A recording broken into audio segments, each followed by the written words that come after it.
বিষ্ণুপুরের আরেকটি ঐতিহ্য আমাদের মা মৃন্ময়ীর মন্দির।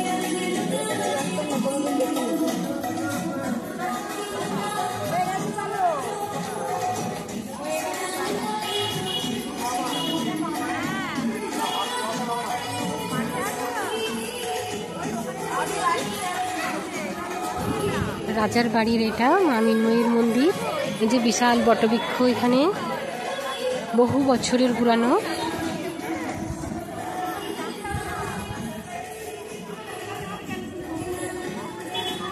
প্রচুর মানুষের সমাগম আজকে এখানে।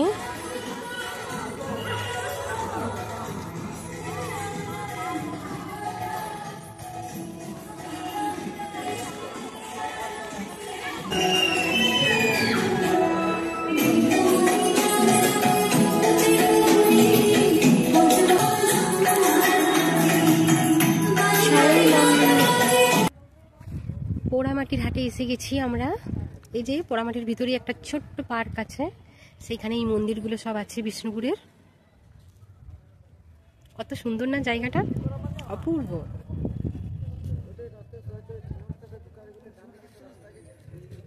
দেখুন এই একটা মন্দির আছে এদিকে, চারপাশে কিন্তু মন্দির।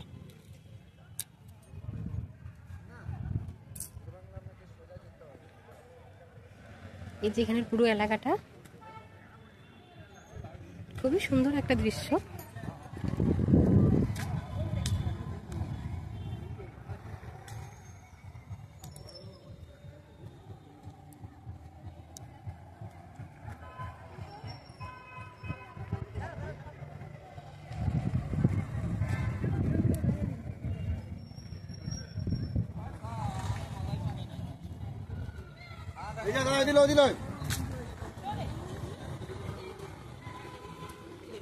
এটা হচ্ছে বাইরেটা। প্রচুর মানুষের সমাগম, বাইরের থেকে তো প্রচুর মানুষ এসেছে এখানে। দেখুন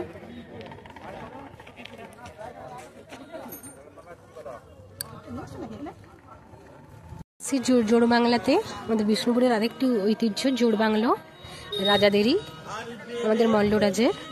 দেখেছেন কত সুন্দর না? আর কত মানুষ এসেছে আজ আমাদের এখানে বিষ্ণুপুরে, পুরো মানুষের বন্যা বয়ে যাচ্ছে, খুবই ভালো লাগছে। তাই আমিও বেরিয়ে গেছিলাম আজকে আমার নিজের বিষ্ণুপুরকে নিজেই আরেকবার দেখতে।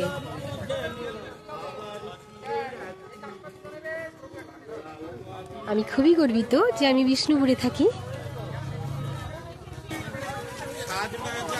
এই সকলই আমাদের বিষ্ণুপুরের ঐতিহ্য, বিষ্ণুপুর মানুষেরই তৈরি টেরাকোটা।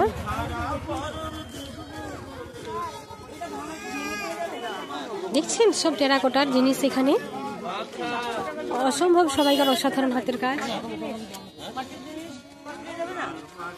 পর এরকম চলছে একদম, প্রচুর জিনিস। এই বিষ্ণুপুরেরই ঐতিহ্য।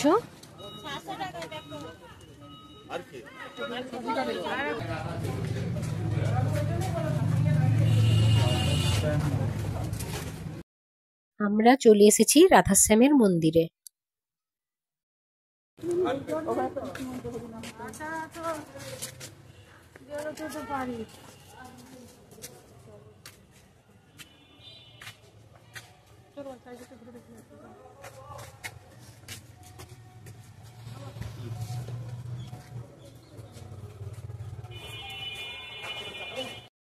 আমার প্রিয় লালবাঁধ, খুব সুন্দর একটা মনোরম দৃশ্য এখানে ফুটে উঠেছে।